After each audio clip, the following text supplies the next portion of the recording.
she's the one that has gone through the experience here of what we believe to be the sleep paralysis. So I don't know if Mandy, if you'd feel comfortable kind of describing like what it has been or how often or any of that.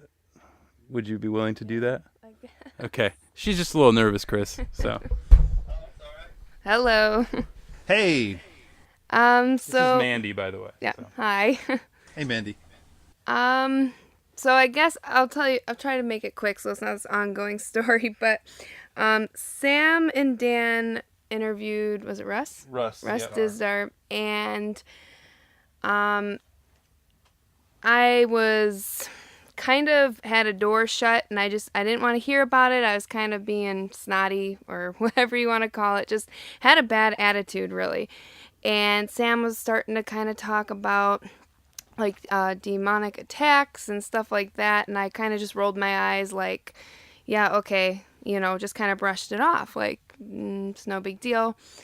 But prior to that, I had been struggling for probably about a month or so spiritually, and what now I understand was probably spiritual warfare of some kind. But anyway, so he told me that, or he was telling me about the interview or whatever, and I was just kind of being closed-minded to it, I guess.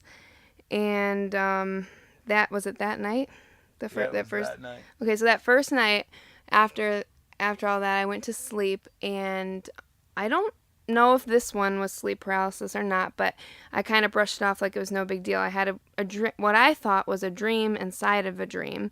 So I was dreaming, and in the one dream, it was really bizarre. But anyway, so I'm trying to remember it. I was sleeping, but I was in my room. But then I fell asleep again, and I was in a different room, a foreign room, and I was flying around the room. And then I woke up from that dream, and I was talking to my mother-in-law, and she was telling me about the end times, and that if you're flying in your dreams, it means end times are coming soon. And it was just really weird. But I had kept telling my husband, I don't want to hear about the end times. I don't want to, I was just really putting a wall up. And but then when I woke up from that dream, I was in my room looking at Sam, and I couldn't really move or talk or do anything. I felt pretty much paralyzed. And I thought that at that point, I thought I was dreaming. So I called it a dream inside of a dream. That's what I told Sam, and I told Dan. Now, this is really important because I told Dan that. And I don't know why Dan said it to me, but we were all in my van talking, and he said, well, if you ever have enough control in your dream, you just have to call out, to Jesus to make it stop. And I don't know why, I still don't know why Dan said that, because I were in the van? Do you remember we were just sitting, you had the kids, and Anna was crawling all over the... Yes, I remember. But you had told me specifically to cry out to Christ and that it would stop, but I wasn't... Cry it or think it or... Yeah, and I was like, but I didn't know why he said it, because I was like, well, I wasn't really scared. I'm not really sure. It's actually because we had already talked about maybe this could be what you had. Because we knew you guys had already talked about it. We had already previously talked about it, that's why. So go ahead. So anyways, that was...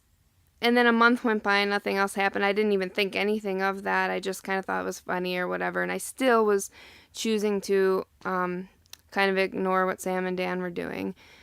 And then I had one other dream, which there were 2 dreams in 1 week. And I had 2 days in a row.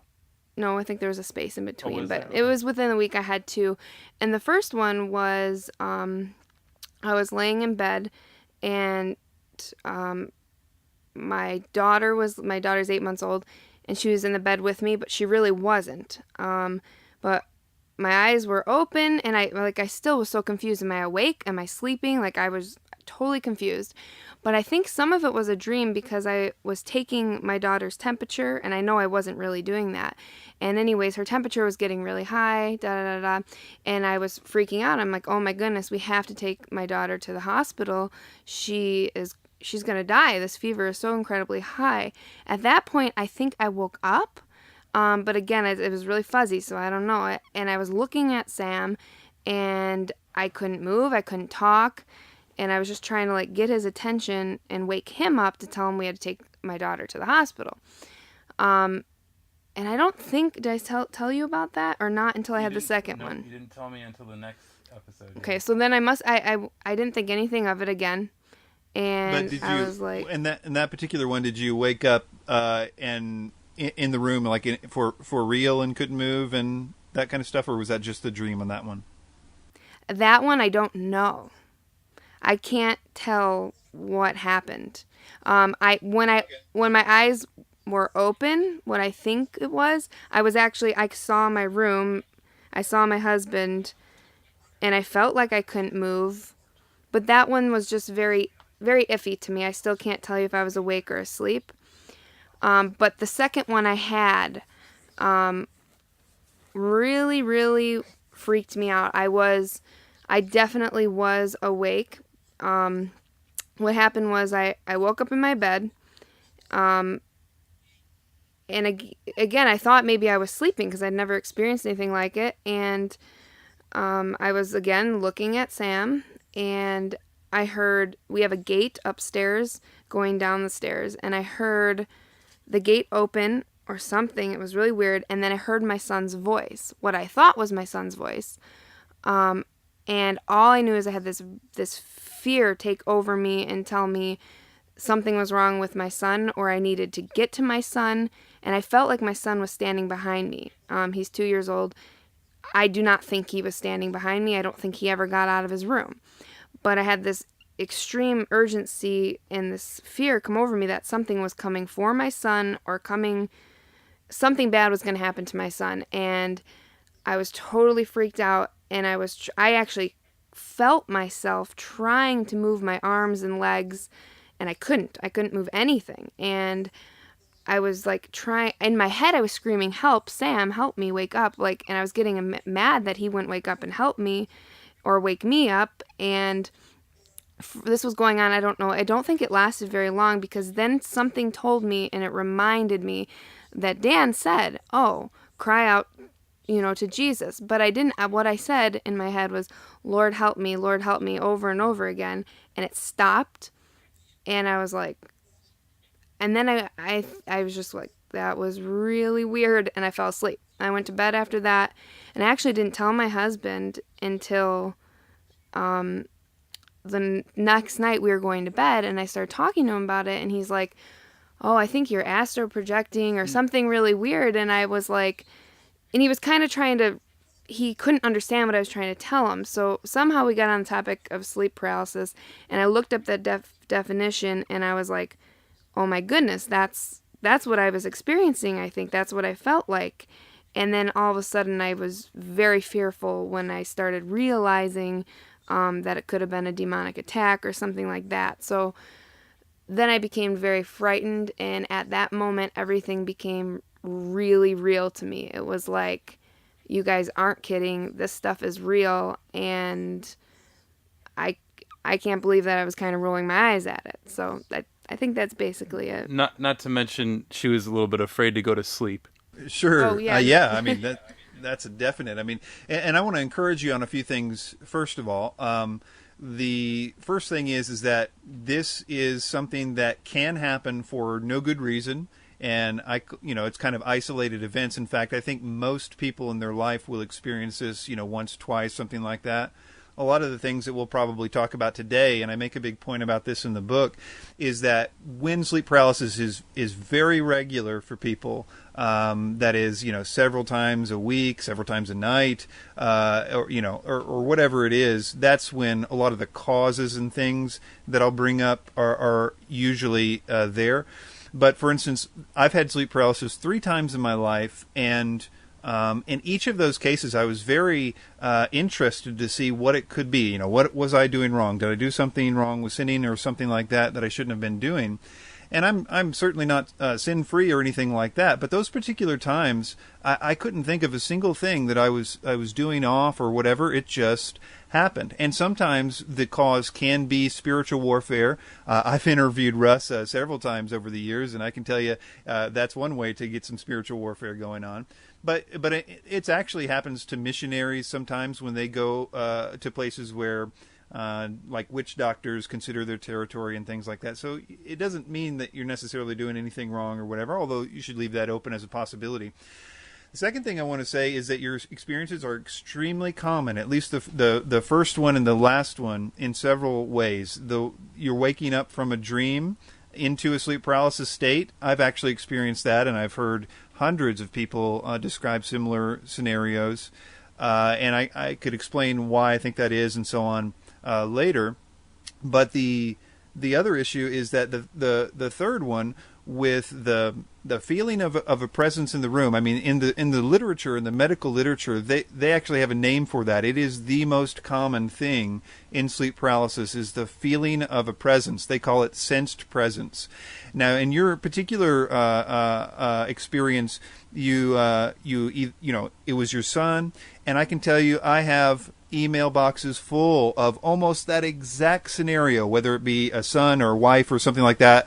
And that these are extremely mild cases, mind you, where, you know, nothing major happened or whatever. But the issue is that a lot of times a family member is sort of incorporated in that, and a lot of times it can get a lot scarier. Let me tell you, but that one was a very mild case, and I don't think that you know, you should be too worried about it as an ongoing thing or whatever. But you know, I'm sure we're going to talk about the details of what it is and what the scientists say about it and all that stuff, and maybe some of that will help to further ease your concerns about it, if you have any, and then also show you, if it does happen again, how to make sure that it doesn't happen any more times after that, because I do think that of course calling on the Lord is the way the answer to this question is. He is the one that has given us authority over all snakes and scorpions, so that nothing shall by any means harm us. But in this rejoice not, that the spirits are subject unto us, but our names are written in heaven. The point is, I'm trying to make, I guess, is that He's given us the ability to make sure we don't have to deal with this at all. He wanted to make sure that, in other words, He knew demons were going to try stuff, given any opportunity. And so He has given every Christian the ability to make sure that they have some weapons against it. And it's not just preventative in terms of, well, they're going to come and then I'm going to have to do this and I'm going to have it again. I think that there's a way to use the authority that Christ has given us in such a way to be done with this forever. And so, I don't know where you want to go from there. I can certainly explain any more about those particular issues, because I do think that they are interesting. Well, let me just go ahead and say, I think sometimes when you're waking up from a dream, I think the same thing basically is happening. There is, you know, as weird as it may sound, a demon in the room. Now, it was very obvious when you woke up and you started to get the feeling that there was something not right in the room, a sense of a presence and all that stuff. That one was obvious, but why then should you be dreaming about something and then wake up from that odd dream into this particular, experience? And the way it happened in my case, I personally think I was given some of these experiences to sort of better understand it. And one of the ones I had was me waking up from a dream, and in that case, the dream was, your regular dream. Your subconscious thinks up of all kinds of scenarios and whatever. You're dreaming about whatever's on your mind, right? But there was something noticeably different before I woke up, or woke up into a sleep paralysis state. There was, in my sense, I can't remember exactly what it was, but there was some kind of feeling of evil in the dream, or something very bad happening in the dream. That had a tangible sort of evilness to it. And I actually was woken up by a slap on my face, like a genuine slap on my face, and the demon was on my chest and being evil. And so in other words, I think that, and I call these in the book demonic dreams, and I think that what's happening is that you're dreaming normally, and your body sort of incorporates the fact that there is something evil in the room into the dream before you wake up. It's kind of like if your alarm clock was buzzing, and you're asleep, and you might dream some buzzer's going off in your dream or whatever, or if your dog is licking your face, you might dream that, I don't know, water's getting poured on your face or something like that.